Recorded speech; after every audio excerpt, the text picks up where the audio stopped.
ന്യായാധിപന്മാരുടെ പുസ്തകത്തിലെ 11 മുതൽ 21 വരെയുള്ള അധ്യായങ്ങളിലെ ചോദ്യോത്തരങ്ങളാണ് ഈ വീഡിയോയിൽ ഉൾപ്പെടുത്തിയിരിക്കുന്നത്.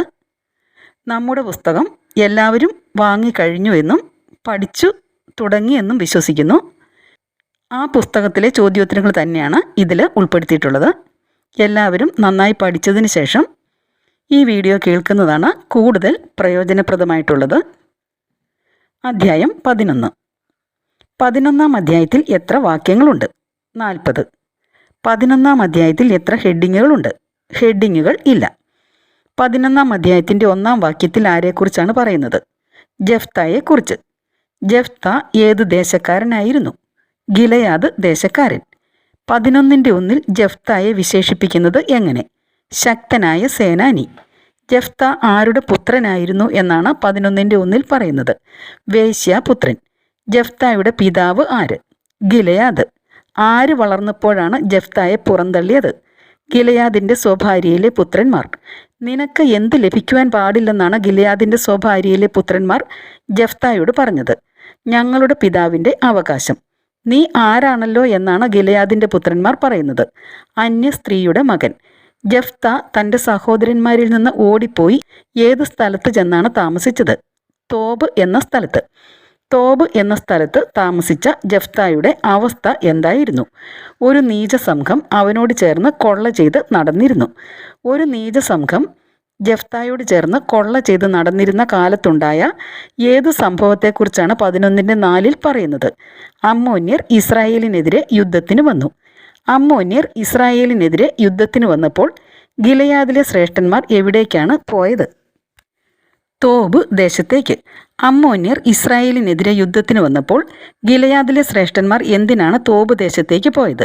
ജെഫ്തായെ കൂട്ടിക്കൊണ്ടുവരാൻ. ജെഫ്തായെ കൂട്ടിക്കൊണ്ടുവരാൻ തോബ് ദേശത്തേക്ക് പോയത് ആര്? ഗിലെയാദിലെ ശ്രേഷ്ഠന്മാർ. അമ്മോന്യരോടുള്ള യുദ്ധത്തിൽ നീ ഞങ്ങളെ നയിക്കണം. ആര് ആരോട് പറഞ്ഞു? ഗിലെയാദിലെ ശ്രേഷ്ഠന്മാർ ജെഫ്തായോട് പറഞ്ഞു. ആര് ജെഫ്തായെ വെറുത്ത കാര്യമാണ് 11-7 പറയുന്നത്? ഗിലെയാദിലെ ശ്രേഷ്ഠന്മാർ ജെഫ്തായെ വെറുത്ത കാര്യം. ഗിലെയാദിലെ ശ്രേഷ്ഠന്മാർ ജെഫ്തായെ എവിടെ നിന്ന് അടിച്ചിറക്കി എന്നാണ് പറയുന്നത്? പിതാവിൻ്റെ ഭവനത്തിൽ നിന്ന്. അപകടത്തിൽപ്പെട്ടപ്പോൾ നിങ്ങൾ എൻ്റെ അടുക്കൽ വന്നിരിക്കുന്നുവോ? ആര് ആരോട് ചോദിച്ചു? ജെഫ്ത ഗിലെയാദിലെ ശ്രേഷ്ഠന്മാരോട് ചോദിച്ചു. 11-7 ജെഫ്ത ഗിലെയാദിലെ ശ്രേഷ്ഠന്മാരോട് എത്ര ചോദ്യങ്ങൾ ചോദിക്കുന്നുണ്ട്? 2 ചോദ്യങ്ങൾ. ഏത് കാര്യത്തിനാണ് തങ്ങൾ വന്നിരിക്കുന്നത് എന്നാണ് ഗിലെയാദിലെ ശ്രേഷ്ഠന്മാർ പറയുന്നത്? ജെഫ്ത അമ്മോന്യരോട് യുദ്ധം ചെയ്യണം. ഗിലെയാദ് നിവാസികളുടെ നേതാവായിരിക്കണം. 11-8 ആരാണ് സംസാരിക്കുന്നത്? ശ്രേഷ്ഠന്മാർ. ഏത് കാര്യത്തിന് തന്നെ കൊണ്ടുപോകുന്ന കാര്യമാണ് 11-9 ജെഫ്ത ശ്രേഷ്ഠന്മാരോട് ചോദിക്കുന്നത്? അമ്മോന്യരോട് പോരാടാൻ. ആര് അമ്മോന്യരെ തനിക്ക് ഏൽപ്പിച്ചു തരുന്ന കാര്യമാണ് ജെഫ്ത 11-9 പറയുന്നത്? കർത്താവ്. അമ്മോന്യരോട് പോരാടാൻ ജെഫ്തായെ കൊണ്ടുപോകുകയും കർത്താവ് അമ്മോന്യരെ ജെഫ്തായ്ക്ക് ഏൽപ്പിച്ചു കൊടുക്കുകയും ചെയ്താൽ താൻ എന്ത് ചെയ്യും എന്നാണ് ജെഫ്ത പറഞ്ഞത്? അമ്മോന്യരുടെ നേതാവാകും. ആര് നമുക്ക് സാക്ഷിയായിരിക്കട്ടെ എന്നാണ് ശ്രേഷ്ഠന്മാർ പ്രതിവചിച്ചത്? കർത്താവ്. 11-11 ഗിലെയാദിലെ ശ്രേഷ്ഠന്മാരോട് കൂടെ പോയത് ആര്? ജെഫ്ത. 11-11 ജെഫ്തായെ നേതാവായി സ്വീകരിച്ചത് ആര്? ജനം. ജെഫ്ത ആദ്യമായി ജനങ്ങളോട് സംസാരിച്ചത് എവിടെ വെച്ച്? മിസ്പായിൽ കർത്താവിൻ്റെ മുൻപിൽ വെച്ച്. എൻ്റെ ദേശത്തോട് യുദ്ധം ചെയ്യാൻ നിനക്ക് എന്നോട് എന്താണ് വിരോധം? ആര് ആരോട് ചോദിച്ചു? ജെഫ്ത ദൂതന്മാരെ അയച്ച് അമ്മോന്യ രാജാവിനോട് ചോദിച്ചു. ഇസ്രായേൽ ജനം ഈജിപ്തിൽ നിന്ന് വന്നപ്പോൾ അമ്മോന്യരുടെ ഏത് സ്ഥലം കൈവശപ്പെടുത്തി എന്നാണ് 11-13 പറയുന്നത്? അർണോൺ മുതൽ ജാബോക്കും ജോർദാനും വരെയുള്ള സ്ഥലം. ഇസ്രായേൽ ജനം കൈവശപ്പെടുത്തിയ സ്ഥലം ഇപ്പോൾ എങ്ങനെ തിരികെ കിട്ടണമെന്നാണ് അമ്മോന്യ രാജാവ് പറയുന്നത്? യുദ്ധം കൂടാതെ. ആരുടെയൊക്കെ ദേശം ഇസ്രായേൽ കൈയടക്കിയില്ലെന്നാണ് 11-15 ജെഫ്ത പറയുന്നത്? മോവാബ്യരുടെയോ അമ്മോന്യരുടെയോ? ഇസ്രായേൽ ജനം ഈജിപ്തിൽ നിന്ന് വരും വഴി എവിടെ കൂടിയാണ് ചെങ്കടൽ വരെ എത്തിയത്? മരുഭൂമിയിൽ കൂടെ. 11-16 അനുസരിച്ച് ചെങ്കടൽ വരെ എത്തിയ ഇസ്രായേൽ ജനം പിന്നീട് എത്തിയത് എവിടെ? കാദശിൽ. ഇസ്രായേൽ ദൂതന്മാർ വഴി നിന്റെ ദേശത്തിലൂടെ കടന്നു പോകാൻ അനുവദിക്കണം എന്ന് അപേക്ഷിച്ചത് ആരോട്? ഏദോം രാജാവിനോട്. ഇസ്രായേൽ ആളയച്ച് ദേശത്തിലൂടെ കടന്നു പോകാൻ അനുവാദം ചോദിച്ചത് ആരോട്? മോവാബ് രാജാവിനോട്. ദേശത്തിലൂടെ കടന്നു പോകാനായി ഇസ്രായേൽ ജനം കാദശിൽ നിന്ന് അനുവാദം ചോദിച്ചത് ഏതെല്ലാം രാജാക്കന്മാരോടാണ്? ഏദോം രാജാവിനോടും മോവാബ് രാജാവിനോടും. ദേശത്തിലൂടെ കടന്നു പോകാൻ ഏദോം രാജാവും മോവാബ് രാജാവും സമ്മതിക്കാതിരുന്നപ്പോൾ ഇസ്രായേൽ ജനം താമസിച്ചത് എവിടെ? കാദശിൽ.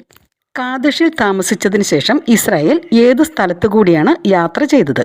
മരുഭൂമിയിലൂടെ യാത്ര ചെയ്ത ഇസ്രായേൽ എവിടെയാണ് എത്തിയത്?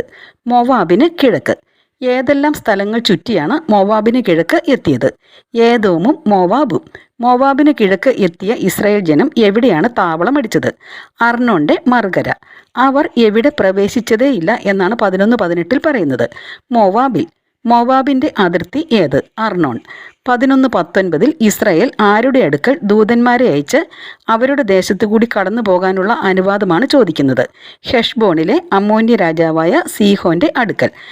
തൻ്റെ ദേശത്തുകൂടി ഇസ്രായേലിനെ കടത്തിവിടുവാൻ വിശ്വാസം വന്നില്ല. ആർക്ക്? സീഹോന്.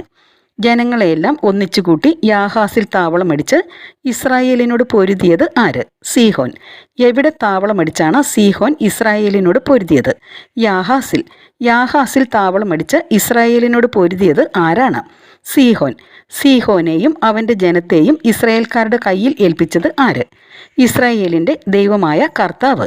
ഇസ്രായേലിൻ്റെ ദൈവമായ കർത്താവ് സീഹോനെയും അവൻ്റെ ജനത്തെയും ഇസ്രായേൽക്കാരുടെ കയ്യിൽ ഏൽപ്പിച്ചപ്പോൾ ഇസ്രായേൽ എന്തു ചെയ്തു?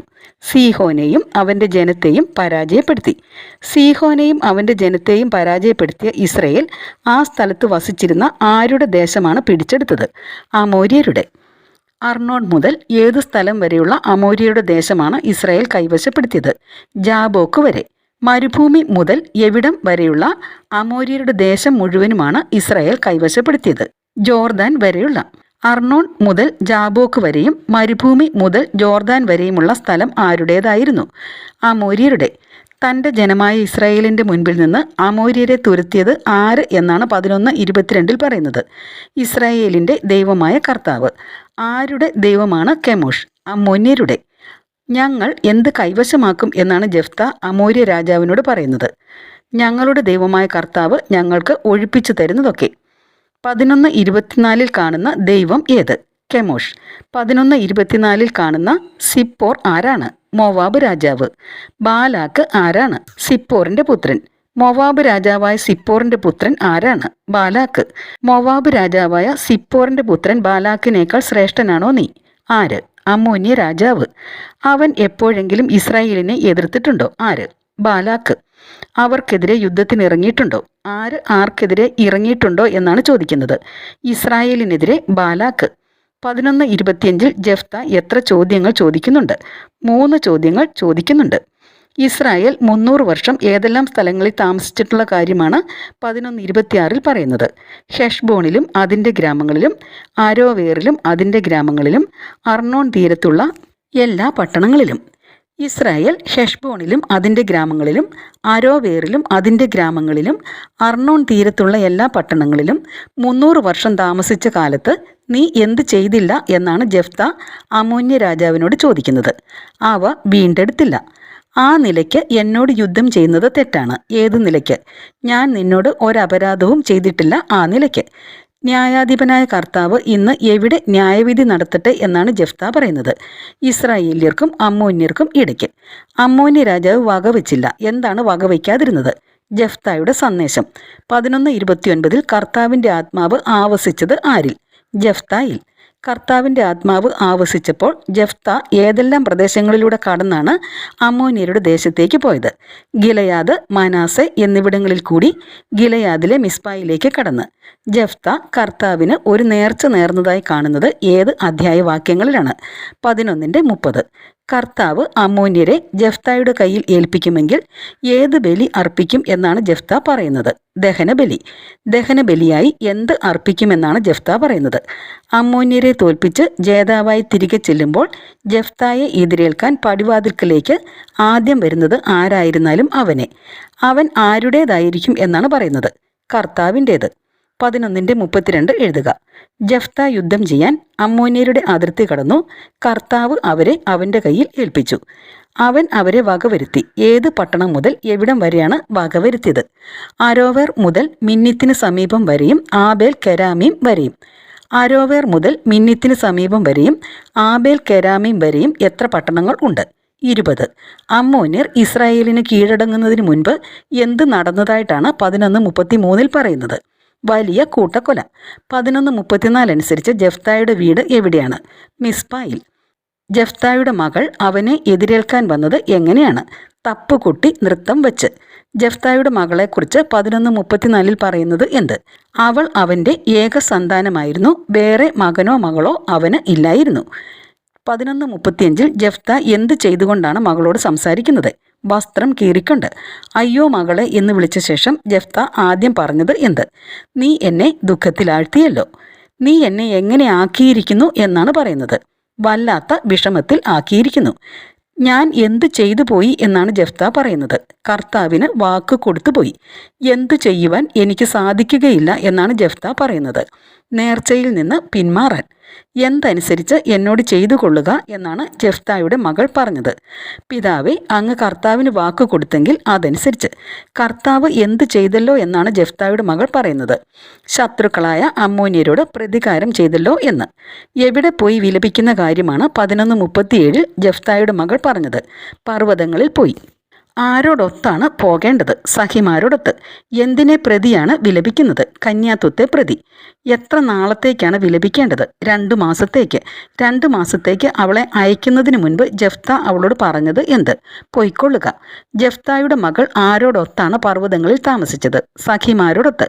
സഖിമാരോടൊത്ത് 2 മാസം പർവ്വതങ്ങളിൽ താമസിച്ച ജെഫ്തായുടെ മകൾ എന്താണ് ചെയ്തത്? തൻ്റെ കന്യാത്വത്തെപ്പറ്റി വിലപിച്ചു. 11:39 എഴുതുക. 2 മാസം കഴിഞ്ഞ് അവൾ പിതാവിൻ്റെ പക്കലേക്ക് തിരിച്ചു വന്നു. അവൻ അവളോട് എന്ത് ചെയ്തു എന്നാണ് 11:40 പറയുന്നത്. അവൻ നേർന്നിരുന്നത് പോലെ. 11:40 ജെഫ്തായുടെ പുത്രിയെ ഓർത്ത് ഇസ്രായേൽ പുത്രിമാർ വർഷം തോറും എത്ര ദിവസമാണ് കരയാൻ പോയിരുന്നത്? 4 ദിവസം. ജെഫ്തായുടെ പുത്രിയെ ഓർത്ത് കരയാൻ പോയിരുന്നത് ആര്? ഇസ്രായേൽ പുത്രിമാർ. ഗിലെയാദ്കാരനായ ജെഫ്ത എന്ന് ഏതെല്ലാം വാക്യങ്ങളിൽ കാണുന്നുണ്ട്? 11-ാം അധ്യായത്തിൻ്റെ 1-ലും 11-ാം അധ്യായത്തിൻ്റെ 40-ലും. അധ്യായം 12. 12-ാം അധ്യായത്തിൽ എത്ര വാക്യങ്ങളുണ്ട്? 15 വാക്യങ്ങൾ. എത്ര ഹെഡിങ്ങുകളുണ്ട്? ഏതെല്ലാം? 3 ഹെഡിങ്ങുകളാണുള്ളത്. 1 ഇബ്സാൻ, 2 ഏലോൻ, 3 അബ്ദോൻ. 12-1 യുദ്ധത്തിനൊരുങ്ങിയ എഫ്രായിംകാർ എവിടേക്കാണ് ചെന്നത്? സഫോണിലേക്ക്. 12-1 എഫ്രായിംകാർ സംസാരിക്കുന്നത് ആരോട്? ജെഫ്തായോട്. എന്തിന് ഞങ്ങളെ വിളിക്കാഞ്ഞത് എന്തുകൊണ്ട് എന്നാണ് എഫ്രായിംകാർ ചോദിക്കുന്നത്. നിന്നോടൊപ്പം വരാൻ. എപ്പോൾ നിന്നോടൊപ്പം വരാൻ ഞങ്ങളെ വിളിക്കാഞ്ഞത് എന്തുകൊണ്ട് എന്നാണ് ചോദിക്കുന്നത്. അമ്മോന്യരോട് യുദ്ധം ചെയ്യാൻ നീ അതിർത്തി കടന്നപ്പോൾ. നിന്നെയും നിന്റെ ഭവനത്തെയും ഞങ്ങൾ എന്ത് ചെയ്യും എന്നാണ് പറയുന്നത്? അഗ്നിക്കിരയാക്കും. നിന്നെയും നിന്റെ ഭവനത്തെയും ഞങ്ങൾ അഗ്നിക്കിരയാക്കും. ആര് ആരുടെ ഭവനത്തെ അഗ്നിക്കിരയാക്കുന്ന കാര്യമാണ് പറയുന്നത്? എഫ്രായിംകാർ ജെഫ്തായുടെ ഭവനത്തെ. ആര് ആരുമായി വലിയ കലഹത്തിലായി എന്നാണ് 12-2 പറയുന്നത്? ജെഫ്തായും ജെഫ്തായുടെ ജനവും അമ്മോന്യരുമായി. ഞാൻ നിങ്ങളെ വിളിച്ചപ്പോൾ അവരുടെ കൈകളിൽ നിന്ന് നിങ്ങൾ എന്നെ രക്ഷിച്ചില്ല. ഞാൻ, നിങ്ങൾ, അവർ ആര്? ഞാൻ ജെഫ്ത, നിങ്ങൾ എഫ്രായിംകാർ, അവർ അമ്മോന്യർ. എപ്പോഴാണ് ജെഫ്ത എഫ്രായിംകാരെ വിളിച്ചതായി പറയുന്നത്? അമ്മോന്യരുമായി വലിയ കലഹത്തിലായപ്പോൾ. എന്ത് കണ്ടപ്പോൾ ജെഫ്ത അമ്മോന്യർക്കെതിരെ ചെന്നു എന്നാണ് പറയുന്നത്? എഫ്രായിംകാർ ജെഫ്തായെ രക്ഷിക്കുകയില്ലെന്ന് കണ്ടപ്പോൾ. എഫ്രായിംകാർ രക്ഷിക്കുകയില്ലെന്ന് കണ്ടപ്പോൾ എങ്ങനെ അമ്മോന്യർക്കെതിരെ ചെന്നു എന്നാണ് ജെഫ്ത പറയുന്നത്? ജീവൻ കയ്യിലെടുത്ത്.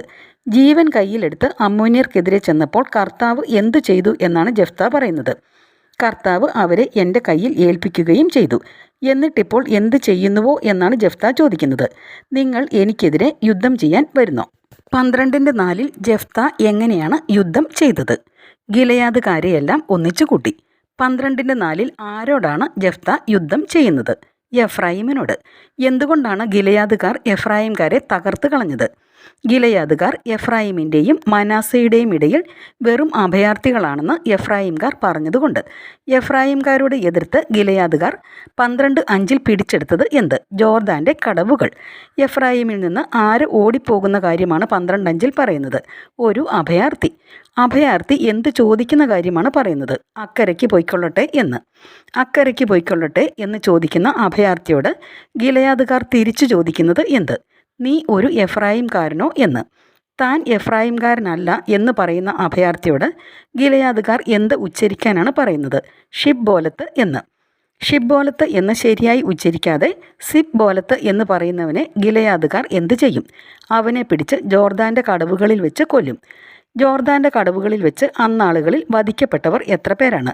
40,000 പേർ. ജോർദാൻ്റെ കടവുകളിൽ വെച്ച് വധിക്കപ്പെട്ട 40,000 പേർ ആരായിരുന്നു? എഫ്രായിംകാർ. ജെഫ്ത ഇസ്രായേലിൽ ന്യായപാലനം നടത്തിയത് എത്ര വർഷമാണ്? 6. ജെഫ്തായുടെ മരണത്തെയും സംസ്കാരത്തെയും കുറിച്ച് 12:7 പറയുന്നത് എന്ത്?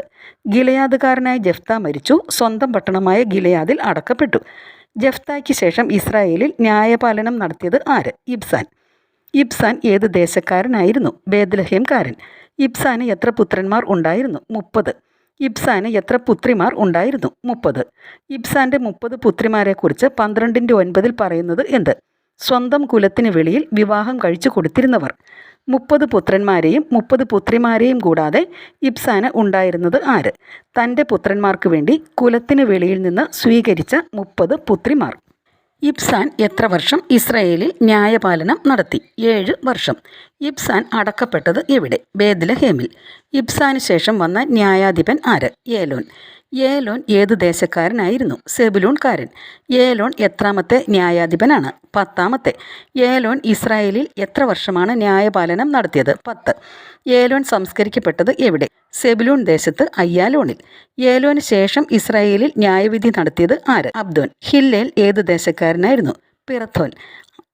11ാമത്തെ ന്യായാധിപൻ ആര്? അബ്ദോൻ. അബ്ദോന് എത്ര പുത്രന്മാരുണ്ടായിരുന്നു? 40. അബ്ദോന് എത്ര പൗത്രന്മാർ ഉണ്ടായിരുന്നു? 30. അബ്ദോൻ്റെ പുത്രന്മാർക്കും പൗത്രന്മാർക്കും സഞ്ചരിക്കാൻ എത്ര കഴുതകൾ ഉണ്ടായിരുന്നു? 70. അബ്ദോൻ എത്ര വർഷമാണ് ഇസ്രായേലിൽ ന്യായപാലനം നടത്തിയത്? 8. പിറഥോന്യനായ ഹില്ലേലിൻ്റെ പുത്രൻ അബ്ദോൻ മരിച്ചതായി രേഖപ്പെടുത്തിയിരിക്കുന്ന അധ്യായവാക്യങ്ങൾ ഏവ? 12:15. അബ്ദോൻ സംസ്കരിക്കപ്പെട്ടത് എവിടെ? പിറഥോനിൽ. പിറഥോൻ ഏത് ദേശത്താണ്? എഫ്രായിം ദേശത്ത്. എഫ്രായിം ആരുടെ മലനാട്ടിലാണ്? അമലേക്യരുടെ മലനാട്ടിൽ. ഇബ്സാൻ ന്യായാധിപനെക്കുറിച്ച് എത്ര വാക്യങ്ങളിലായി രേഖപ്പെടുത്തിയിട്ടുണ്ട്? 8 മുതൽ 10 വരെയുള്ള 3 വാക്യങ്ങളിൽ. ഏലോൻ ന്യായാധിപനെക്കുറിച്ച് എത്ര വാക്യങ്ങളിലായി രേഖപ്പെടുത്തിയിരിക്കുന്നു? 11, 12, 2 വാക്യങ്ങളിൽ. അബ്ദോൻ ന്യായാധിപനെക്കുറിച്ച് എത്ര വാക്യങ്ങളിലായി രേഖപ്പെടുത്തിയിട്ടുണ്ട്? 13, 14, 15, 3 വാക്യങ്ങൾ. അധ്യായം 12-ൽ എത്ര ചോദ്യങ്ങൾ ഉണ്ട്? 2 ചോദ്യങ്ങളാണുള്ളത്. വാക്യം 1-ലും 3-ലും. അധ്യായം 13. 13-ാം അധ്യായത്തിൽ എത്ര വാക്യങ്ങളുണ്ട്? 25. 13-ാം അധ്യായത്തിൻ്റെ ഹെഡിങ് എന്ത്?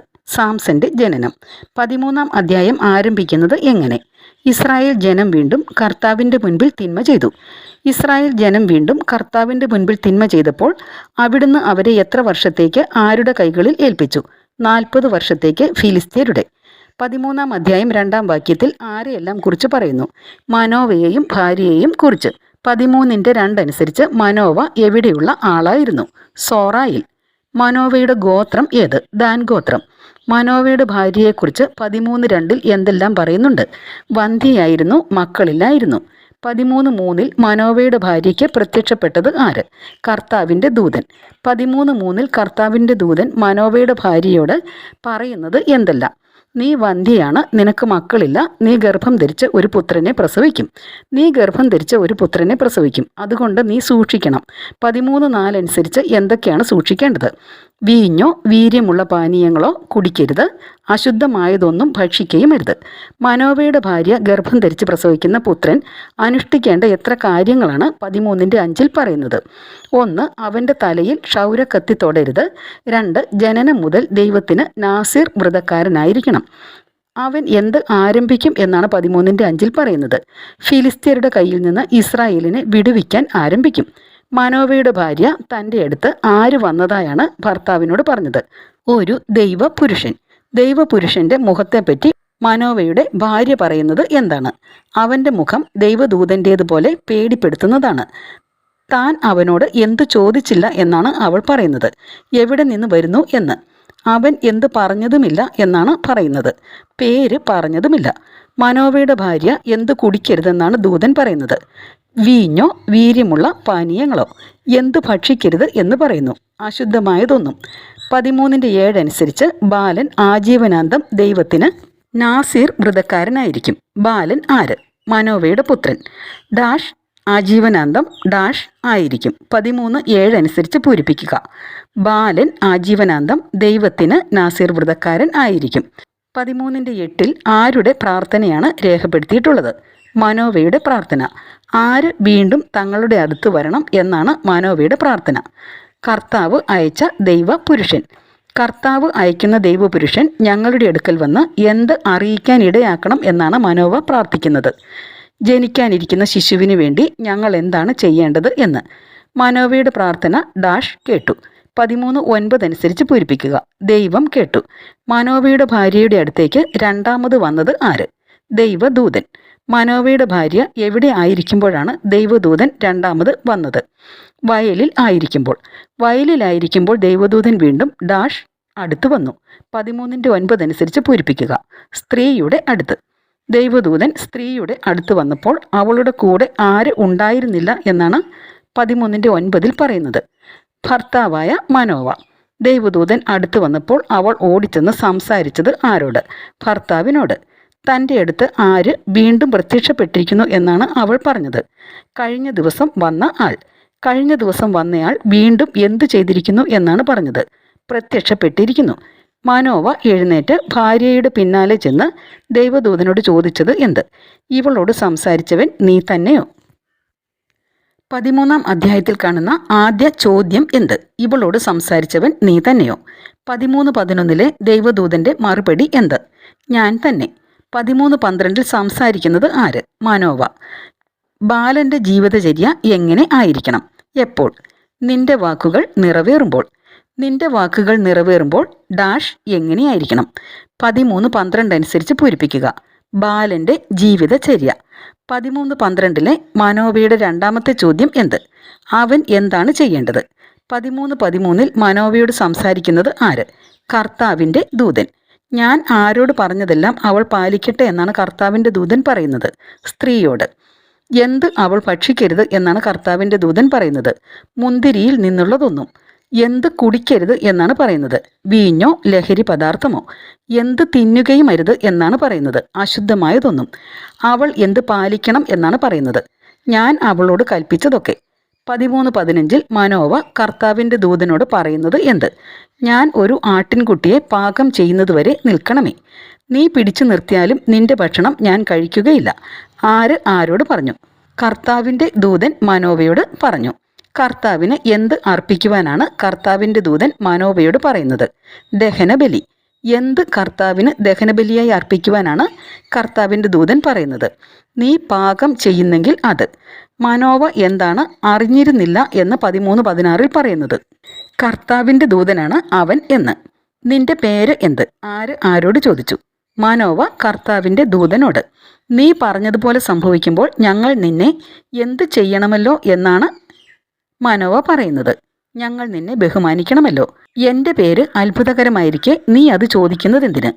ആരാണ് മനോവയോട് ഇങ്ങനെ പറഞ്ഞത്? ദൂതൻ. മനോവ ദഹനബലിക്കായി കൊണ്ടുവന്നത് എന്താണ്? ആട്ടിൻകുട്ടിയെ. എന്തിനോട് കൂടെയാണ് ആട്ടിൻകുട്ടിയെ അർപ്പിച്ചത്? ധാന്യബലിയോട് കൂടെ.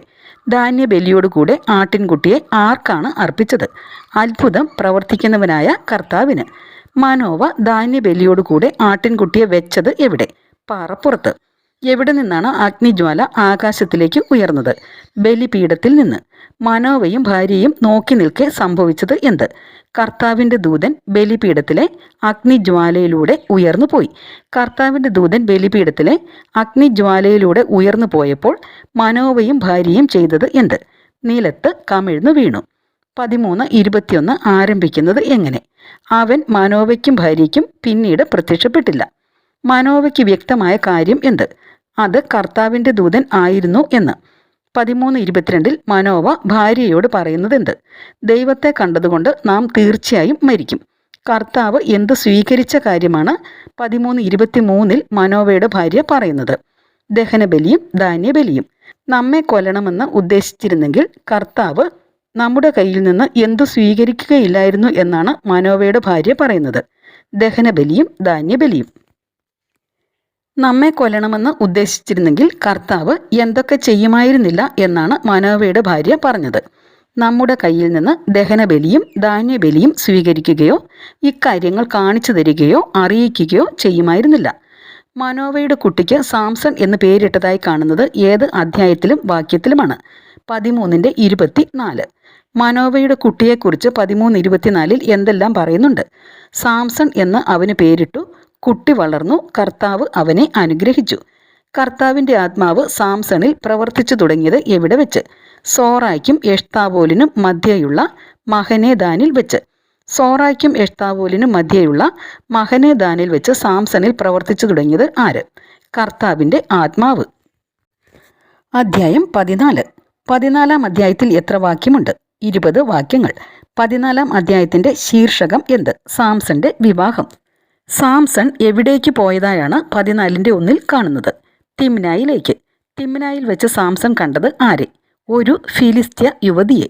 തിമ്നായിൽ വെച്ച് കണ്ടുമുട്ടിയ ഫിലിസ്ത്യ യുവതിയെ വിവാഹം ചെയ്തു തരണമെന്ന് സാംസൺ പറഞ്ഞത് ആരോട്? മാതാപിതാക്കന്മാരോട്. എവിടെ സ്ത്രീകളില്ലാഞ്ഞിട്ടാണോ എന്നാണ് മാതാപിതാക്കൾ സാംസണോട് ചോദിച്ചത്. നിന്റെ ബന്ധുക്കളിലോ നമ്മുടെ ജനത്തിലോ? 14:3 ഫിലിസ്ത്യരെക്കുറിച്ച് പറയുന്നത് എന്താണ്? അപരിച്ഛേദിതർ. 14:3 ആര് തമ്മിലുള്ള സംഭാഷണമാണ് കാണുന്നത്? സാംസണും മാതാപിതാക്കളും. 14:3 മാതാപിതാക്കളോടുള്ള സാംസന്റെ മറുപടി എന്താണ്? അവളെ എനിക്ക് തരിക, അവളെ എനിക്ക് ഇഷ്ടപ്പെട്ടു. 14:4 സാംസന്റെ ആഗ്രഹത്തെക്കുറിച്ച് മാതാപിതാക്കൾ അറിയാതിരുന്ന കാര്യം എന്ത്? അത് കർത്താവിൻ്റെ ഹിതമാണ് എന്ന്. 14:4 അനുസരിച്ച് ആര് ആർക്കെതിരെയാണ് അവസരം പാർത്തിരുന്നത്? കർത്താവ് ഫിലിസ്ത്യർക്കെതിരായി. സാംസന്റെ കാലത്ത് ആര് ആരുടെ മേലാണ് ആധിപത്യം പുലർത്തിയിരുന്നത്? ഫിലിസ്ത്യർ ഇസ്രായേലിൻ്റെ മേൽ. ആര് ആരോടുകൂടെ എവിടേക്ക് പോയതായാണ് 14:5 കാണുന്നത്? സാംസൺ മാതാപിതാക്കന്മാരോട് കൂടെ തിമ്നായിലേക്ക്. തിമ്നായിലേക്ക് പോകുന്ന വഴി എവിടെ എത്തിയപ്പോഴാണ് ഒരു സിംഹക്കുട്ടി സാംസന്റെ നേരെ അലറി വന്നത്? ഒരു മുന്തിരിത്തോപ്പിൽ. മുന്തിരിത്തോപ്പിൽ എത്തിയപ്പോൾ സാംസന്റെ നേരെ അലറി വന്നത് എന്ത്? ഒരു സിംഹക്കുട്ടി. സിംഹക്കുട്ടി എന്താണ് ചെയ്തത്? അവൻ്റെ നേരെ അലറി വന്നു. സിംഹക്കുട്ടി സാംസന്റെ നേരെ അലറി വന്നപ്പോൾ സാംസണ് എന്താണ് സംഭവിച്ചത്? കർത്താവിൻ്റെ ആത്മാവ് അവനിൽ ശക്തമായി ആവസിച്ചു. കർത്താവിൻ്റെ ആത്മാവ് ശക്തമായി ആവസിച്ചപ്പോൾ സാംസൺ ചെയ്തത് എന്ത്? ആയുധം കൂടാതെ ആട്ടിൻകുട്ടിയെ എന്ന പോലെ അവൻ ആ സിംഹത്തെ ചീന്തിക്കളഞ്ഞു. ആയുധം കൂടാതെ ആട്ടിൻകുട്ടിയെ എന്ന പോലെ സാംസൺ ചീന്തിക്കളഞ്ഞത് എന്തിനെയാണ്? സിംഹത്തെ. എന്നാൽ മാതാപിതാക്കന്മാരെ അക്കാര്യം അറിയിച്ചില്ല. ഏത് കാര്യമാണ് സാംസൺ അറിയിക്കാതിരുന്നത്? ആയുധം കൂടാതെ ആട്ടിൻകുട്ടിയെ എന്ന പോലെ സിംഹത്തെ ചീന്തിക്കളഞ്ഞത്. 14:7 എഴുതുക. സാംസൺ ആ സ്ത്രീയോട് സംസാരിച്ചു. 14:8 എങ്ങനെ തുടങ്ങുന്നു? അവന് അവളെ വളരെ ഇഷ്ടപ്പെട്ടു. കുറച്ചുനാൾ കഴിഞ്ഞ് സാംസൺ വന്നത് എന്തിനു വേണ്ടിയാണ്? അവളെ കൂട്ടിക്കൊണ്ടു പോകാൻ. വഴിമധ്യേ സാംസൺ തിരിഞ്ഞത് എന്തിന്? സിംഹത്തിൻ്റെ ഉടൽ കാണാൻ. സിംഹത്തിൻ്റെ ഉടൽ കാണാൻ തിരിഞ്ഞ സാംസൺ കണ്ടത് എന്ത്?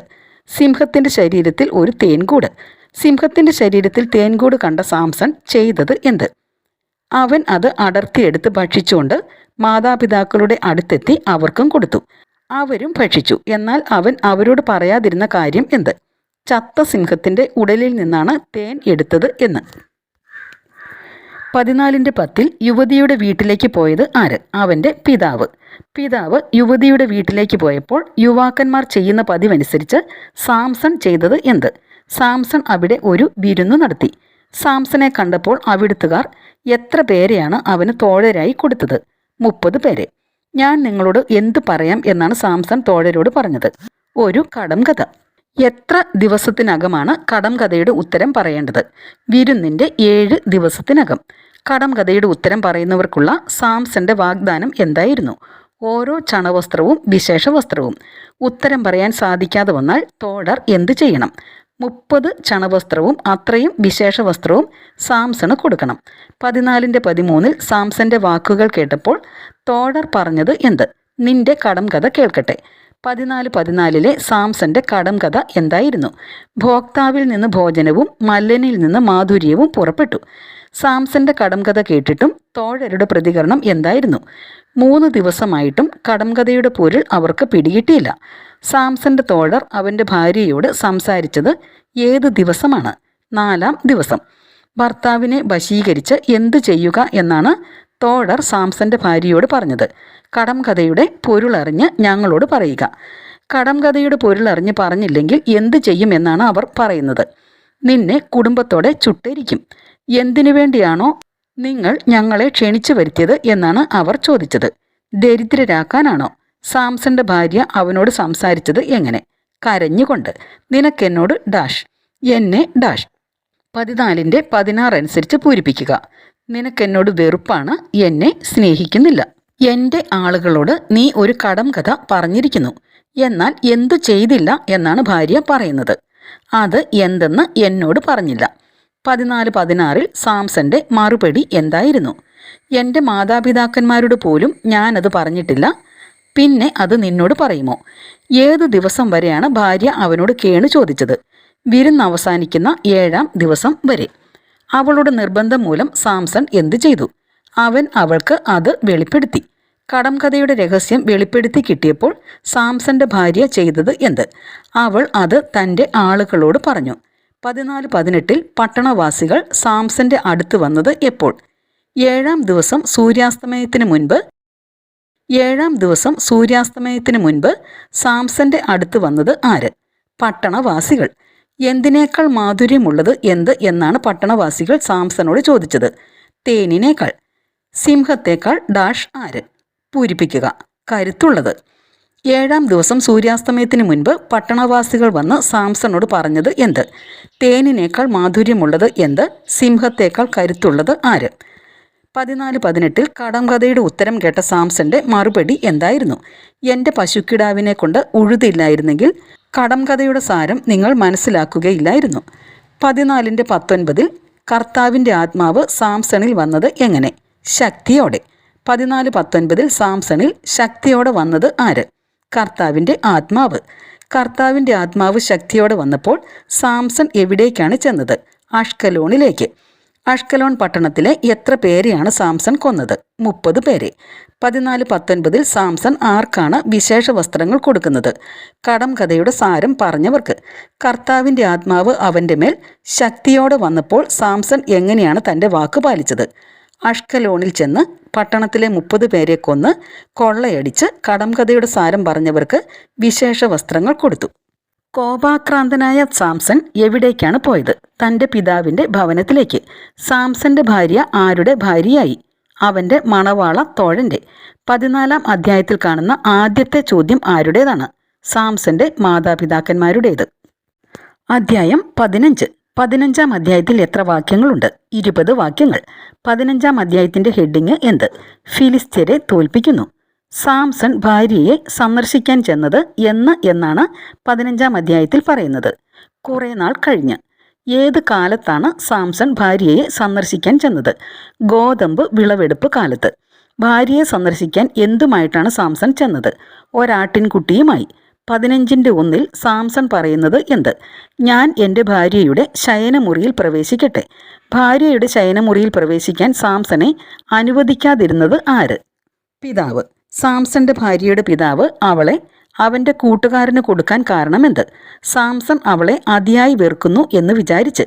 ആരെ സ്വീകരിച്ചാലും എന്നാണ് ഭാര്യാപിതാവ് സാംസണോട് പറയുന്നത്? അവളുടെ ഇളയ സഹോദരിയെ.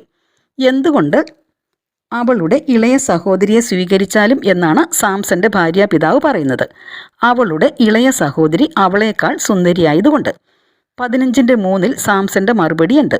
ഇപ്രാവശ്യവും ഫിലിസ്ത്യരോട് ഞാൻ എന്തെങ്കിലും അതിക്രമം പ്രവർത്തിച്ചാൽ അത് എൻ്റെ കുറ്റമായിരിക്കേയില്ല.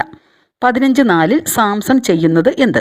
സാംസൺ പോയി 300 കുറുനരികളെ പിടിച്ചു, കുറേ പന്തങ്ങളും ഉണ്ടാക്കി, 2 വാലോട് വാൽ ചേർത്ത് ബന്ധിച്ച് അവയ്ക്കിടയിൽ പന്തവും വെച്ച് കെട്ടി. 15:5 സാംസൺ ചെയ്തത് എന്ത്? പന്തങ്ങൾക്ക് തീ കൊളുത്തി അവയെ ഫിലിസ്ത്യരുടെ ധാന്യവിളയിലേക്ക് വിട്ടു. 15:5 കത്തിച്ചാമ്പലായത് എന്ത്? വയലിൽ നിൽക്കുന്ന വിളയും കൊയ്ത കറ്റയും ഒലിവ് തോട്ടങ്ങളും. 15:6 ഫിലിസ്ത്യരുടെ ചോദ്യം എന്ത്? ആരാണിത് ചെയ്തത്? 15:7 സാംസണെ വിശേഷിപ്പിക്കുന്നത് എങ്ങനെ? ആ തിമ്നാക്കാരൻ്റെ മരുമകൻ. എന്തുകൊണ്ടാണിത് ചെയ്യുന്നത് എന്നാണ് അവർ പറയുന്നത്? അവൻ്റെ ഭാര്യയെ അമ്മായിയപ്പൻ അവൻ്റെ കൂട്ടുകാരന് കൊടുത്തതുകൊണ്ട്. സാംസന്റെ ഭാര്യയെയും പിതാവിനെയും അഗ്നിക്കിരയാക്കിയത് ആര്? ഫിലിസ്ത്യർ. ഇങ്ങനെയാണ് നിങ്ങൾ പ്രവർത്തിക്കുന്നതെങ്കിൽ താൻ എന്ത് ശപഥം ചെയ്യുന്നു എന്നാണ് സാംസൺ പറയുന്നത്? ഞാൻ നിങ്ങളോട് പ്രതികാരം ചെയ്തിട്ട് സ്ഥലം വിടും. സാംസൺ ഫിലിസ്ത്യരെ എങ്ങനെ കൊന്നുകളഞ്ഞു എന്നാണ് 15:8 പറയുന്നത്? ക്രൂരമായി പ്രഹരിച്ച്. ഫിലിസ്ത്യരെ കൊന്നതിന് ശേഷം സാംസൺ പോയി താമസിച്ചത് എവിടെ? ഏത്താം പാറക്കെട്ടിൽ. സാംസൺ ഏത്താം പാറക്കെട്ടിൽ പോയി താമസിച്ചപ്പോൾ ഫിലിസ്തീർ ചെയ്തത് എന്താണ്? യൂദായിൽ ചെന്ന് പാളയമടിച്ച് ലേഹി പട്ടണം ആക്രമിച്ചു. നിങ്ങൾ ഞങ്ങൾക്കെതിരെ വന്നത് എന്തുകൊണ്ട്? ആരുടേതാണ് ഈ ചോദ്യം? യൂദായിലെ ജനങ്ങളുടേത്. എന്തിനു വേണ്ടിയാണ് ഞങ്ങൾ വന്നിരിക്കുന്നത് എന്നാണ് ഫിലിസ്തീർ പറയുന്നത്. സാംസൺ ഞങ്ങളോട് ചെയ്തതിന് പകരം വീട്ടാൻ, അവനെ ബന്ധനസ്ഥനാക്കുന്നതിനു വേണ്ടി. യൂദായിലെ എത്ര പേരാണ് ഏത്താം പാറയിടുക്കിൽ പോയി സാംസണോട് സംസാരിച്ചത്? 3000 പേർ. എന്ത് നിനക്ക് അറിഞ്ഞുകൂടെ എന്നാണ് യൂദായിലെ ജനം 15:11 സാംസണോട് ചോദിക്കുന്നത്. ഫിലിസ്തീരാണ് ഞങ്ങളുടെ ഭരണാധികാരികൾ എന്ന്. പിന്നെ നീ ഇപ്പോൾ ഞങ്ങളോട് ഈ ചെയ്തത് എന്ത് എന്ന ചോദ്യത്തിന് സാംസന്റെ ഉത്തരം എന്തായിരുന്നു? അവർ എന്നോട് ചെയ്തതുപോലെ ഞാൻ അവരോടും ചെയ്തു. ഞങ്ങൾ എന്തിനു വന്നിരിക്കുകയാണ് എന്നാണ് യൂദായിലെ ജനങ്ങൾ പറയുന്നത്. നിന്നെ ബന്ധിച്ച് ഫിലിസ്തീരുടെ കയ്യിൽ ഏൽപ്പിക്കാൻ. എന്ത് സത്യം ചെയ്യുക എന്നാണ് യൂദായിലെ ജനത്തോട് സാംസൺ പറയുന്നത്. നിങ്ങൾ എൻ്റെ മേൽ ചാടി വീഴുകയില്ല എന്ന്. 15:13 യൂദാ ജനം സാംസണോട് പറഞ്ഞതെന്ത്? ഇല്ല, ഞങ്ങൾ നിന്നെ ബന്ധിച്ച് ഫിലിസ്തീരുടെ കയ്യിൽ ഏൽപ്പിക്കുകയുള്ളൂ, കൊല്ലുകയില്ല. അവർ സാംസണെ പാറയ്ക്ക് വെളിയിൽ കൊണ്ടുവന്നത് എങ്ങനെ? പുതിയ 2 കയർ കൊണ്ട് അവനെ ബന്ധിച്ച്. ഫിലിസ്തീർ ആർപ്പുവിളിയോടെ സാംസണെ കാണാനെത്തിയത് എവിടെ? ലേഹിയിൽ. ലേഹിയിൽ വെച്ച് കർത്താവിൻ്റെ ആത്മാവ് ശക്തിയോടെ സാംസന്റെ മേൽ വന്നപ്പോൾ സംഭവിച്ചത് എന്ത്? അവനെ ബന്ധിച്ചിരുന്ന കയർ കരിഞ്ഞ ചണനൂൽ പോലെ ആയിത്തീർന്നു, കെട്ടുകൾ അറ്റുവീണു. 15:15 സാംസൺ 1000 പേരെ കൊന്നത് എങ്ങനെ? ആയിടെ ചത്ത ഒരു കഴുതയുടെ താടിയെല്ല് കൊണ്ട്. കഴുതയുടെ താടിയെല്ല് കൊണ്ട് 1000 പേരെ കൊന്ന സാംസൺ ഘോഷിച്ചത് എന്ത്? കഴുതയുടെ താടിയെല്ല് കൊണ്ട് ഞാൻ അവരെ കൂന കൂട്ടി, കഴുതയുടെ താടിയെല്ല് കൊണ്ട് 1000 പേരെ ഞാൻ കൊന്നു. 15:17 സാംസൺ എറിഞ്ഞു കളഞ്ഞത് എന്ത്? എല്ല്. സാംസൺ കഴുതയുടെ താടിയെല്ല് എറിഞ്ഞു കളഞ്ഞ സ്ഥലത്തിന് ലഭിച്ച പേര് എന്ത്? റാമാത്ത് ലേഹി. റാമാത്ത് ലേഹി എന്ന വാക്കിൻ്റെ അർത്ഥം എന്ത്? താടിയെല്ലിൻ്റെ മല. 15:18 വലിയ ദാഹമുണ്ടായപ്പോൾ സാംസൺ ചെയ്തതെന്ത്? കർത്താവിനെ വിളിച്ചപേക്ഷിച്ചു. സാംസൺ തൻ്റെ വിജയത്തെപ്പറ്റി 15:18 പറയുന്നത് എന്ത്? അവിടുത്തെ ദാസന്റെ കരങ്ങളാൽ ഈ വലിയ വിജയം അവിടുന്ന് നേടിത്തന്നിരിക്കുന്നു. സാംസൺ ദാഹം കൊണ്ട് മരിച്ച് ആരുടെ കൈകളിൽ വീഴണമോ എന്നാണ് ചോദിക്കുന്നത്. അപരിച്ഛേദിതരുടെ. സാംസന്റെ അപേക്ഷ കേട്ട ദൈവം ചെയ്തത് എന്ത്? ദൈവം ലേഹിയിൽ പൊള്ളയായ ഒരു സ്ഥലം തുറന്നു. അതിൽ നിന്ന് ജലം പുറപ്പെട്ടു. എവിടെ നിന്ന്? ദൈവം ലേഹിയിൽ തുറന്ന പൊള്ളയായ സ്ഥലത്ത് നിന്ന്. പൊള്ളയായ സ്ഥലത്തു നിന്ന് വെള്ളം പുറപ്പെട്ട സംഭവം നടന്ന സ്ഥലത്തിന് ലഭിച്ച പേര് എന്ത്? എൻ ഹക്കോർ. എൻ ഹക്കോർ എന്ന പദത്തിൻ്റെ അർത്ഥം എന്ത്? അപേക്ഷിക്കുന്നവൻ്റെ ഉറവ. അത് ഇന്നും അവിടെയുണ്ട്. ഇവിടെ പരാമർശിക്കുന്ന സ്ഥലം ഏത്? എൻ ഹക്കോർ. സാംസൺ ഇസ്രായേലിൽ ന്യായാധിപനായിരുന്നത് എത്ര വർഷം? 20 വർഷം. ആരുടെ കാലത്താണ് സാംസൺ 20 വർഷം ഇസ്രായേലിൽ ന്യായാധിപനായിരുന്നത്? ഫിലിസ്തീരുടെ കാലത്ത്. അധ്യായം 16. എൻ ഹക്കോറിൽ നിന്ന് സാംസൺ പോയത് എവിടേക്ക്? ഗാസായിലേക്ക്. സാംസൺ ഒരു സ്വൈരിണിയെ കണ്ടുമുട്ടിയത് എവിടെ വെച്ച്? ഗാസായിൽ വെച്ച്. സാംസൺ അവിടെ വന്നിട്ടുണ്ടെന്നറിഞ്ഞ് അവിടം വളഞ്ഞത് ആര്? ഗാസ നിവാസികൾ. അവർ രാത്രി മുഴുവൻ പതിയിരുന്നത് എവിടെ? പട്ടണവാതിൽക്കൽ. എപ്പോൾ വരെ കാത്തിരിക്കാം എന്നാണ് അവർ പറഞ്ഞത്? പ്രഭാതം വരെ. എപ്പോൾ അവനെ നമുക്ക് കൊല്ലാം എന്നാണ് പറഞ്ഞത്? രാവിലെ. രാത്രി മുഴുവൻ അവർ എങ്ങനെ ഇരുന്നു? നിശ്ചലരായി. പാതിരായ്ക്ക് സാംസൺ എഴുന്നേറ്റ് ചെയ്തത് എന്ത്?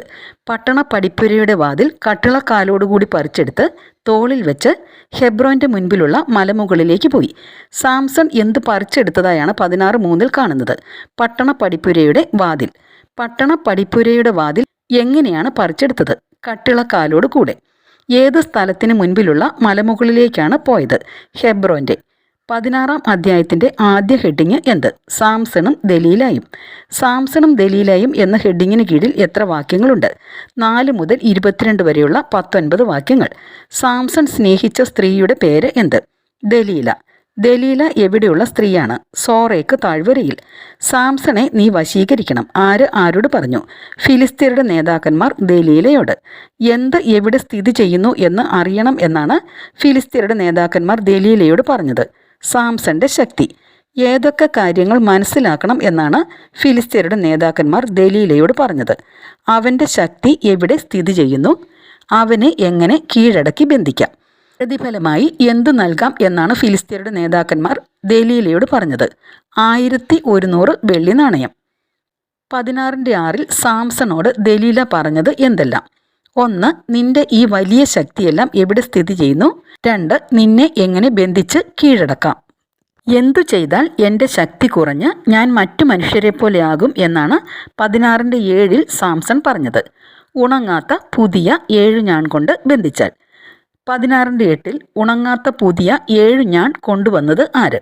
ഫിലിസ്ത്യ പ്രഭുക്കന്മാർ. 16:8 ദലീല സാംസണെ ബന്ധിക്കുന്നത് എന്ത് ഉപയോഗിച്ചാണ്? ഉണങ്ങാത്ത പുതിയ 7 ഞാൺ കൊണ്ട്. ദലീല ആളുകളെ പതിയിരുത്തിയത് എവിടെ? ഉൾമുറിയിൽ. 16:9 ദലീല സാംസണോട് പറയുന്നത് എന്താണ്? സാംസൺ, ഇതാ ഫിലിസ്ത്യർ നിന്നെ വളഞ്ഞിരിക്കുന്നു. 16:9 സാംസൺ ഞാണുകളെ പൊട്ടിച്ചത് എങ്ങനെ? അഗ്നി ചണനൂലിനെ എന്ന പോലെ. 16:9 പുറത്തായില്ല എന്ന് പറയുന്നത് എന്തിനെക്കുറിച്ചാണ്? സാംസന്റെ ശക്തിയുടെ രഹസ്യം.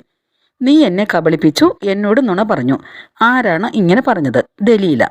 എന്ത് എന്നോട് പറയുക എന്നാണ് 16:10 ദലീല സാംസണോട് പറയുന്നത്. എങ്ങനെ നിന്നെ ബന്ധിക്കാമെന്ന്. എങ്ങനെയെങ്കിൽ ഞാൻ ദുർബലനായി മറ്റാരെയും പോലെയാകും എന്നാണ് സാംസൺ പറയുന്നത്. ഒരിക്കലും ഉപയോഗിച്ചിട്ടില്ലാത്ത പുതിയ കയറുകൊണ്ട് ബന്ധിച്ചാൽ. 16:12 ദലീല എന്ത് ഉപയോഗിച്ചാണ് സാംസണെ കെട്ടിയത്? പുതിയ കയറ്. 16:12 ദലീല സാംസണോട് പറഞ്ഞത് എന്ത്? സാംസൺ, ഇതാ ഫിലിസ്ത്യർ വരുന്നു. പതിയിരുന്നവർ എവിടെയായിരുന്നു? അകത്തെ ഒരു മുറിയിൽ. 16:12 കെട്ടിയിരുന്ന കയർ സാംസൺ പൊട്ടിച്ചു കളഞ്ഞത് എങ്ങനെ? നൂല് പോലെ. ഇപ്പോഴും നീ എന്നെ കബളിപ്പിച്ചിരിക്കുന്നു. ആര് ആരോട് പറഞ്ഞു? ദലീല സാംസണോട് പറഞ്ഞു. നീ എന്നോട് എന്തു പറഞ്ഞു എന്നാണ് ദലീല പറയുന്നത്? കളവ്. എന്ത് പറയുക എന്നാണ് 16:13 ദലീല പറയുന്നത്? നിന്നെ എങ്ങനെ ബന്ധിക്കാം എന്ന്. എന്തു ചെയ്താൽ ഞാൻ മറ്റു മനുഷ്യരെ പോലെ ബലഹീനനാകും എന്നാണ് 16:13 സാംസൺ പറയുന്നത്? 7 തലമുടി ചുരുൾ എടുത്ത് പാവിനോട് ചേർത്ത് ആണിയിൽ ഉറപ്പിച്ചു നെയ്താൽ. എൻ്റെ ശക്തി കുറഞ്ഞ് ഞാൻ മറ്റു മനുഷ്യരെ പോലെയാകും. എന്തു ചെയ്താൽ? ഉണങ്ങാത്ത പുതിയ 7 ഞാൺ കൊണ്ട് ബന്ധിച്ചാൽ. ഞാൻ ദുർബലനായി മറ്റാരെയും പോലെയാകും. എന്തു ചെയ്താൽ? ഒരിക്കലും ഉപയോഗിച്ചിട്ടില്ലാത്ത പുതിയ കയർ കൊണ്ട് ബന്ധിച്ചാൽ. മറ്റു മനുഷ്യരെ പോലെ ഞാൻ ബലഹീനനാകും. എന്തു ചെയ്താൽ? 7 തലമുടി ചുരുൾ എടുത്ത് പാവിനോട് ചേർത്ത് ആണിയിൽ ഉറപ്പിച്ച് നെയ്താൽ. 16:14 സാംസൺ ഉറങ്ങുമ്പോൾ ദലീല ചെയ്തത് എന്ത്? അവൻ്റെ 7 തലമുടി ചുരുൾ എടുത്ത് പാവിനോട് ചേർത്ത് ആണിയിൽ ഉറപ്പിച്ചു നെയ്തു. ദലീല അവൻ്റെ 7 തലമുടി ചുരുൾ എടുത്ത് പാവിനോട് ചേർത്ത് ആണിയിൽ ഉറപ്പിച്ചു നെയ്ത ശേഷം പറഞ്ഞത് എന്ത്? സാംസൺ, ഫിലിസ്ത്യർ നിന്നെ ആക്രമിക്കാൻ വരുന്നു. ഫിലിസ്ത്യർ നിന്നെ ആക്രമിക്കാൻ വരുന്നു എന്ന് ദലീല പറഞ്ഞപ്പോൾ സാംസൺ എന്തു ചെയ്തു? അവൻ ഉറക്കത്തിൽ നിന്നെഴുന്നേറ്റ് ആണിയും തറിയും പാവും വലിച്ചു പൊളിച്ചു. 3-ാം പ്രാവശ്യവും സാംസൺ ദലീലയെ അവഹേളിച്ചപ്പോൾ അവൾ പറഞ്ഞത് എന്ത്? നിന്റെ ഹൃദയം എന്നോട് കൂടെ ഇല്ലെങ്കിൽ എന്നെ സ്നേഹിക്കുന്നുവെന്ന് നിനക്ക് എങ്ങനെ പറയാൻ കഴിയും? നീ എന്നോട് പറഞ്ഞിട്ടുമില്ല. ഏത് കാര്യത്തെക്കുറിച്ചാണ് ദലീല ഇങ്ങനെ പറയുന്നത്? നിന്റെ അജയ്യ ശക്തി എവിടെ കുടികൊള്ളുന്നു എന്ന്. 16:16 ഏത് വാക്യത്തോടെ അവസാനിക്കുന്നു? അവൾ ഇങ്ങനെ ദിവസം തോറും നിർബന്ധിച്ചു. ആ അലട്ടൽ മരണത്തിന് തുല്യമായി. സാംസൺ തൻ്റെ ശക്തിയുടെ രഹസ്യം തുറന്നു പറയുന്ന വാക്യം ഏത്? 16:17 എൻ്റെ തലയിൽ എന്ത് സ്പർശിച്ചിട്ടില്ല എന്നാണ് സാംസൺ പറയുന്നത്? ക്ഷൗരക്കത്തി. ജനനം മുതലേ സാംസൺ ദൈവത്തിന് ആരാണ്? നാസീർ വ്രതക്കാരൻ. എന്തു ചെയ്താൽ എൻ്റെ ശക്തി നഷ്ടപ്പെട്ട് ഞാൻ മറ്റു മനുഷ്യരെ പോലെ ആകുമെന്നാണ് സാംസൺ പറയുന്നത്? മുടി വെട്ടിയാൽ. അവൻ സത്യം തുറന്നു പറഞ്ഞപ്പോൾ ദലീല വിളിച്ചത് ആരെയാണ്? ഫിലിസ്ത്യരുടെ നേതാക്കളെ. സാംസൺ സത്യം തുറന്നു പറഞ്ഞപ്പോൾ ദലീല ഫിലിസ്ത്യരുടെ നേതാക്കളെ വിളിച്ചു പറഞ്ഞത് എന്ത്? ഈ പ്രാവശ്യം കൂടി വരിക, അവൻ സകല രഹസ്യങ്ങളും എന്നോട് പറഞ്ഞിരിക്കുന്നു. സാംസൺ സകല രഹസ്യങ്ങളും ദലീലയോട് പറഞ്ഞിരിക്കുന്നു എന്നറിഞ്ഞ ഫിലിസ്ത്യരുടെ നേതാക്കന്മാർ ചെയ്തത് എന്ത്? പണവുമായി അവളുടെ അടുത്തെത്തി. അവൾ അവനെ മടിയിൽ കിടത്തി ഉറക്കിയ ശേഷം എന്തു ചെയ്തു? ഒരാളെ കൊണ്ട് അവൻ്റെ തലയിലെ 7 മുടിച്ചുരുളുകളും ക്ഷൗരം ചെയ്യിച്ചു. 7 മുടിച്ചുരുളുകളും ക്ഷൗരം ചെയ്യിച്ച ശേഷം ദലീല ചെയ്തതെന്ത്? അവനെ അസഹ്യപ്പെടുത്താൻ തുടങ്ങി. അവൻ്റെ ശക്തി അവനെ വിട്ടുപോയി എന്ന് കാണുന്നത് ഏത് വാക്യത്തിലാണ്? 16:19. 16:20 ദലീല സാംസണോട് പറയുന്നത് എന്ത്? സാംസൺ, ഫിലിസ്ത്യർ നിന്നെ ആക്രമിക്കാൻ വരുന്നു. 16:20 ഉറക്കമുണർന്ന സാംസൺ പറഞ്ഞത് എന്ത്? മറ്റവസരങ്ങളിലെ പോലെ തന്നെ ഞാൻ രക്ഷപ്പെടും, എന്നെ തന്നെ സ്വതന്ത്രനാക്കും. 16:20 സാംസൺ അറിയാതിരുന്ന കാര്യം എന്ത്? കർത്താവ് തന്നെ വിട്ടുപോയ കാര്യം. 16:21 ഫിലിസ്ത്യർ സാംസണോട് ചെയ്ത എത്ര കാര്യങ്ങളാണ് പറയുന്നത്? ഏതെല്ലാം? 1. ഫിലിസ്ത്യർ അവനെ പിടിച്ചു. 2. കണ്ണ് ചുഴന്നെടുത്തു. 3. ഗാസായിലേക്ക് കൊണ്ടുപോയി. 4. ഓട്ടുചങ്ങല കൊണ്ട് ബന്ധിച്ചു. 5. കാരാഗ്രഹത്തിലാക്കി. 6. മാവ് പൊടിക്കുന്ന ജോലിയിൽ ഏർപ്പെടുത്തി. ഫിലിസ്ത്യർ സാംസണെ പിടിച്ച് എവിടേക്കാണ് കൊണ്ടുപോയത്? ഗാസായിലേക്ക്. ഗാസായിലേക്ക് കൊണ്ടുപോകുന്നതിന് മുൻപ് അവർ അവനോട് ചെയ്തത് എന്ത്? കണ്ണ് ചുഴന്നെടുത്തു. എങ്ങനെയുള്ള ചങ്ങല കൊണ്ടാണ് ബന്ധിച്ചത്? ഓട്ടുചങ്ങല കൊണ്ട്. കാരാഗ്രഹത്തിലാക്കിയ സാംസണെ ഏത് ജോലിയിലാണ് ഏർപ്പെടുത്തിയത്? മാവ് പൊടിക്കുന്ന ജോലി. 16:22 എഴുതുക. എന്നാൽ മുണ്ടനത്തിന് ശേഷവും അവൻ്റെ തലയിൽ മുടി വളർന്നുകൊണ്ടിരുന്നു. 16-ാം അധ്യായത്തിൻ്റെ 2-ാം ഹെഡിങ് എന്ത്? സാംസന്റെ മരണം. സാംസന്റെ മരണം എന്ന ഹെഡിങ്ങിന് കീഴിൽ എത്ര വാക്യങ്ങളുണ്ട്? ഏതെല്ലാം? 9 വാക്യങ്ങളുണ്ട്. 23 മുതൽ 31 വരെ. ഫിലിസ്ത്യ പ്രഭുക്കന്മാരുടെ ദേവൻ ആര്? ദാഗോൻ. ദാഗോൻ ആരുടെ ദേവനാണ്? ഫിലിസ്ത്യരുടെ. ഫിലിസ്ത്യർ എന്തിനാണ് ഒരുമിച്ച് കൂടിയത്? സന്തോഷിക്കാൻ. ദാഗോൻ ചെയ്ത ഏത് കാര്യമാണ് 16:23 പറയുന്നത്? ഫിലിസ്ത്യരുടെ ശത്രുവായ സാംസണെ അവരുടെ കയ്യിൽ ഏൽപ്പിച്ചു. സാംസണെ കണ്ടപ്പോൾ തങ്ങളുടെ ദേവനെ സ്തുതിച്ചത് ആര്? ജനങ്ങൾ. നമ്മുടെ ദേവൻ ആരെ നമുക്ക് ഏൽപ്പിച്ചു തന്നിരിക്കുന്നുവെന്നാണ് ജനങ്ങൾ പറഞ്ഞത്? ശത്രുവിനെ. അവൻ എന്തൊക്കെ ചെയ്തവനാണ് എന്നാണ് 16:24 ജനങ്ങൾ പറയുന്നത്? അവൻ നമ്മുടെ ദേശം നശിപ്പിച്ചവനാണ്, നമ്മിൽ അനേകരെ കൊന്നവനുമാണ്. 16:25 സന്തോഷിച്ച് മതിമറന്ന് ജനങ്ങൾ പറഞ്ഞത് എന്ത്? നമ്മുടെ മുൻപിൽ അഭ്യാസം കാണിക്കുന്നതിന് സാംസണെ വിളിക്കുവിൻ. അഭ്യാസം പ്രകടിപ്പിക്കുവാൻ വേണ്ടി സാംസണെ എവിടെ നിന്നാണ് കൊണ്ടുവന്നത്? കാരാഗ്രഹത്തിൽ നിന്ന്. അവരുടെ മുൻപിൽ അഭ്യാസം പ്രകടിപ്പിച്ച സാംസണെ അവർ നിർത്തിയത് എവിടെ? തൂണുകളുടെ ഇടയിൽ. 16:26 കൈക്ക് പിടിച്ചിരുന്ന ബാലനോട് സാംസൺ പറഞ്ഞത് എന്ത്? ഒന്ന് ചാരി നിൽക്കാൻ. കെട്ടിടത്തിൻ്റെ തൂണുകൾ എവിടെയെന്ന് ഞാൻ തപ്പി നോക്കട്ടെ. എങ്ങനെയാണ് കെട്ടിടം നിറഞ്ഞിരുന്നത്? പുരുഷന്മാരെയും സ്ത്രീകളെയും കൊണ്ട്. ആര് അവിടെ സന്നിഹിതരായിരുന്നു എന്നാണ് 16:27 പറയുന്നത്? ഫിലിസ്ത്യ പ്രഭുക്കന്മാരെല്ലാം. മേൽത്തട്ടിൽ അഭ്യാസം കണ്ടുകൊണ്ടിരുന്നവർ എന്തുമാത്രമായിരുന്നു? ഏകദേശം 3000 സ്ത്രീ പുരുഷന്മാർ. സാംസൺ ആരെയാണ് വിളിച്ചപേക്ഷിച്ചത്? കർത്താവിനെ. ആരോടാണ് എന്നെ ഓർക്കണമേ എന്ന് സാംസൺ പറയുന്നത്? ദൈവമായ കർത്താവിനോട്. ദൈവമായ കർത്താവിനോട് സാംസൺ പ്രാർത്ഥിക്കുന്നത് എന്താണ്? എന്നെ ശക്തനാക്കണമേ എന്ന്. ഏത് കാര്യത്തിനു വേണ്ടി ഞാൻ നിന്നോട് ഇപ്രാവശ്യം കൂടി യാചിക്കുന്നു എന്നാണ് 16:28 സാംസൺ പറയുന്നത്? എൻ്റെ കണ്ണുകളിൽ ഒന്നിന് ഫിലിസ്ത്യരോട് പ്രതികാരം ചെയ്യാൻ എന്നെ ശക്തിപ്പെടുത്തണമേ എന്ന്. 16:29 സാംസൺ എന്തിനെയാണ് പിടിക്കുന്നത്? കെട്ടിടം താങ്ങി നിന്നിരുന്ന 2 നെടും തൂണുകളെ. കെട്ടിടം താങ്ങി നിന്നിരുന്ന 2 നെടും തൂണുകളെ പിടിച്ച സാംസൺ എന്തു ചെയ്തു? വലത് കൈ ഒന്നിലും ഇടത് കൈ മറ്റതിലും വെച്ച് അവൻ തള്ളി. വലത് കൈ ഒന്നിലും ഇടത് കൈ മറ്റതിലും വെച്ച് കെട്ടിടം താങ്ങി നിന്നിരുന്ന 2 നെടും തൂണുകളെ തള്ളിക്കൊണ്ട് സാംസൺ പറഞ്ഞത് എന്ത്? ഫിലിസ്ത്യരോട് കൂടെ ഞാനും മരിക്കട്ടെ. കെട്ടിടം അതിലുണ്ടായിരുന്ന പ്രഭുക്കന്മാരുടെയും മറ്റ് ആളുകളുടെയും മേൽ വീണത് എപ്പോൾ? സർവശക്തിയും ഉപയോഗിച്ച് സാംസൺ കുനിഞ്ഞപ്പോൾ. സർവശക്തിയും ഉപയോഗിച്ച് സാംസൺ കുനിഞ്ഞപ്പോൾ കെട്ടിടം വീണത് ആരുടെ മേലാണ്? അതിലുണ്ടായിരുന്ന പ്രഭുക്കന്മാരുടെയും മറ്റ് ആളുകളുടെയും മേൽ. സാംസൺ കൊന്നവരെക്കുറിച്ച് 16:30 ഒടുവിൽ പറയുന്നത് എന്താണ്?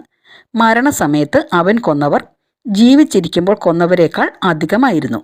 16:31 സാംസന്റെ മൃതദേഹം കൊണ്ടുപോയത് ആരെല്ലാം? സഹോദരന്മാരും കുടുംബക്കാരും. സാംസണെ സംസ്കരിച്ചത് എവിടെയാണ്? സോറായ്ക്കും എഷ്താവോലിനും ഇടയ്ക്ക് പിതാവായ മനോവയുടെ ശവകുടീരത്തിൽ. സാംസൺ ഇസ്രായേലിൽ ന്യായപാലനം നടത്തിയത് എത്ര വർഷമാണ്? 20 വർഷം. 16:31 15:20 ഇത് പറയുന്നുണ്ട്. 16-ാം അധ്യായത്തിൽ എത്ര വാക്യങ്ങളുണ്ട്? 31 വാക്യം. 16-ാം അധ്യായത്തിൽ എത്ര ഹെഡിങ്ങുകളുണ്ട്? ഏതെല്ലാം? 2 ഹെഡിങ്ങുകളാണുള്ളത്. 1 സാംസണും ദലീലയും. 2 സാംസന്റെ മരണം. 16-ാം അധ്യായത്തിലെ ചോദ്യങ്ങൾ എത്ര? ഒരു ചോദ്യം 16:15.